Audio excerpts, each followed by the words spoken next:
age of American ingenuity began in the vibrant, rapidly industrializing 1880s, a period where the United States established itself as an innovative global leader not only in commerce, industry, medicine, and cutting-edge technology, but also, quite infamously, in the dark annals of murder, setting the stage for a deep and chilling dive into the history of how Herman Webster Mudgett transformed into H.H. Holmes, widely recognized as America's first serial killer. When H.H. Holmes was formally convicted and hanged in the spring of 1896 for the cold-blooded murder of his close business partner, it marked the end of a terrifying chapter. Though this execution was by no means the conclusion of his murderous acts or the total tally of his victims, as historians and researchers estimate Holmes killed at least 9 people, with some sensationalized historical claims suggesting the true number could soar higher than 200. Holmes himself meticulously designed a massive, sinister building in Chicago that would forever after be known in popular lore as the Murder Castle, a structure custom-built for his alleged crimes and named for its dark, hidden purpose, supposedly providing Holmes with a private playground of absolute pain and punishment that has since achieved legendary notoriety across generations. Whether Holmes actually utilized the sprawling building as an active hotel during the monumental 1893 World's Columbian Exposition in Chicago, where terrified guests allegedly checked in for what would be their final stay, remains a subject of intense historical debate, but the grim reality of his actions is no less macabre. Many sensationalized accounts have been passed down through decades by novelists, eager journalists, and even Holmes himself, who, just before his execution, capitalized on his notoriety by accepting $7,500 from the Hearst newspaper group to pen multiple conflicting confessions. These written accounts were riddled with blatant contradictions, featuring Holmes claiming to have murdered 27 distinct individuals, many of whom were easily proven to still be alive or to have died of natural causes, highlighting the undeniable truth that before he was ever a murderer, Holmes was a master con artist, a pathological liar, and an unrepentant cheat. To truly understand the full scope of his dark path, one must look back to his obscure origins in the small, quiet town of Gilmanton, New Hampshire, where he was born Herman Webster Mudgett in 1861 to deeply religious parents who wielded their strict Methodist beliefs to enforce a rigid, often brutal discipline upon their children.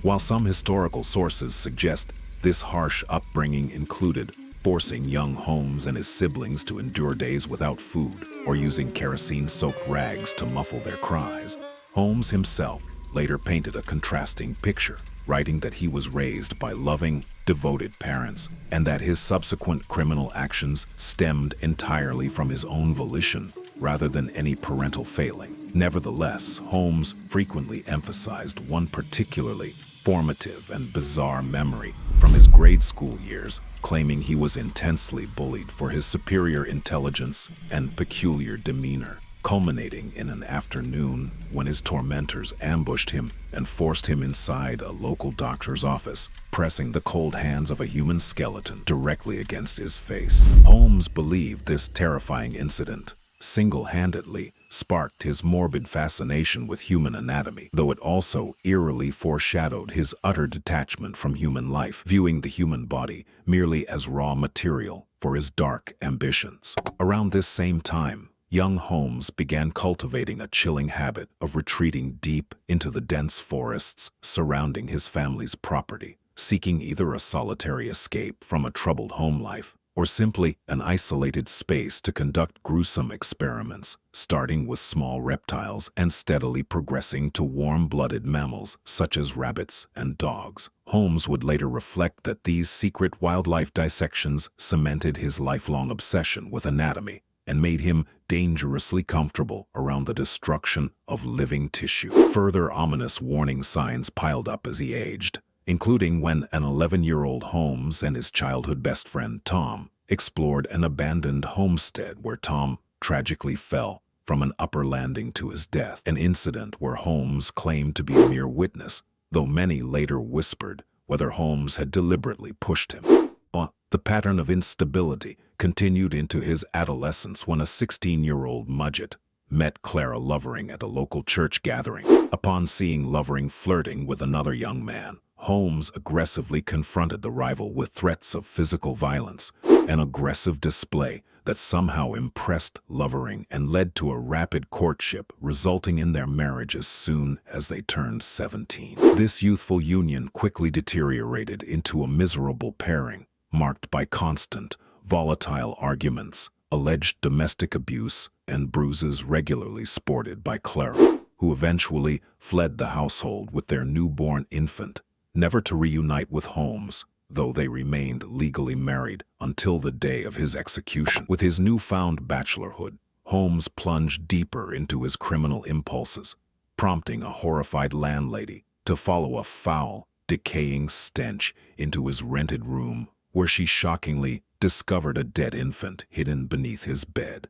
An eerie corpse Holmes nonchalantly dismissed as mere medical homework, receiving nothing more than a slap on the wrist and a warning not to bring his laboratory specimens home. Ignoring this warning, Holmes escalated his activities while attending medical school at the University of Michigan, where he routinely stole cadavers from the institution's anatomy labs and local burial grounds, subsequently mutilating, burning, or chemically altering the remains beyond recognition to fraudulently collect massive payouts on life insurance policies he had taken out on fictitious identities, while also selling intact bodies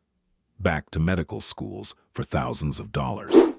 Despite accumulating substantial wealth through these gruesome insurance scams and utilizing the money provided by his estranged wife Clara's wealthy family to fund his medical education, Holmes perpetually craved more funds and quickly discarded his marital ties when a more lucrative opportunity arose. On his journey toward Chicago, Holmes bigamously married Myrta Belknap while still legally bound to Clara, securing financial backing from Myrta's affluent parents to purchase a vacant lot in Chicago where his infamous building would eventually rise, shrewdly registering the property deed under his new wife's and mother-in-law's names to keep savvy creditors at bay. Following his graduation, Holmes drifted through various odd jobs, working briefly as a school teacher and an upstate New York physician, while continuously accumulating staggering debts, habitually inventing elaborate excuses to evade rent, and eventually fleeing New York under the cover of night before officially adopting the legendary alias Harry Howard Holmes upon passing his pharmaceutical board exams. In May of 1886, settling in Chicago,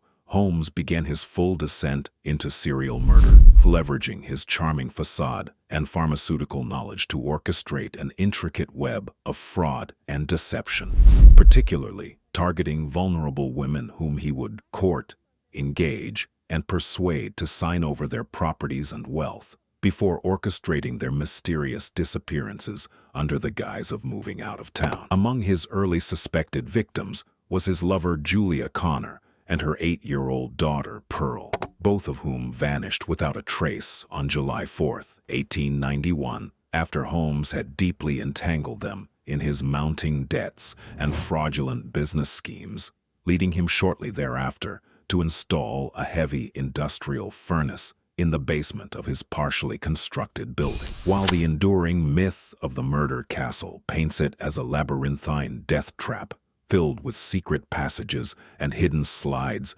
designed to slaughter hundreds of unsuspecting tourists, the historical truth reveals a much more mundane, yet deeply fraudulent reality, as the building was never fully completed or licensed as an operating hotel. Its ground floor held functional retail shops, its second floor contained long-term rental apartments, and the hastily added third floor was merely another elaborate prop used by Holmes to swindle contractors, suppliers, and insurance underwriters out of fortunes. None of his confirmed victims were random tourists, but rather individuals with whom he shared deep personal or financial connections, making his crimes notoriously difficult to prosecute until his fateful partnership with Ben Pitzel in 1894.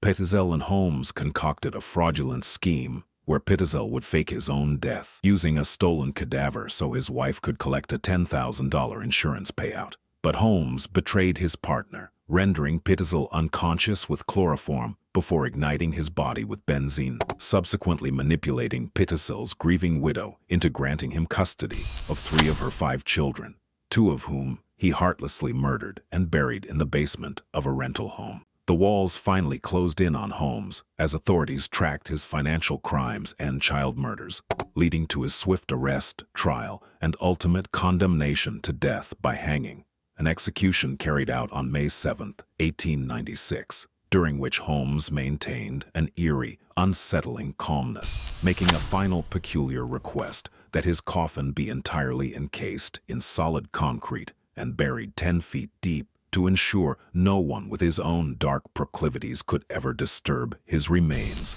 though his crimes inspired decades of sensationalized folklore and were catapulted back into modern public consciousness by Erik Larson's best-selling 2003 nonfiction masterpiece, The Devil in the White City, as well as subsequent television investigations attempting to link him to Jack the Ripper. Authoritative historians like Adam Selzer have traced the exaggerated myth of the 200-victim murder castle back to a single speculative line in an older historical text. Yet regardless of whether the exaggerated body counts and fictionalized torture chambers are stripped away, the verified historical record cements H. Holmes as an unprecedented master of deception and one of the most chilling figures in American criminal history.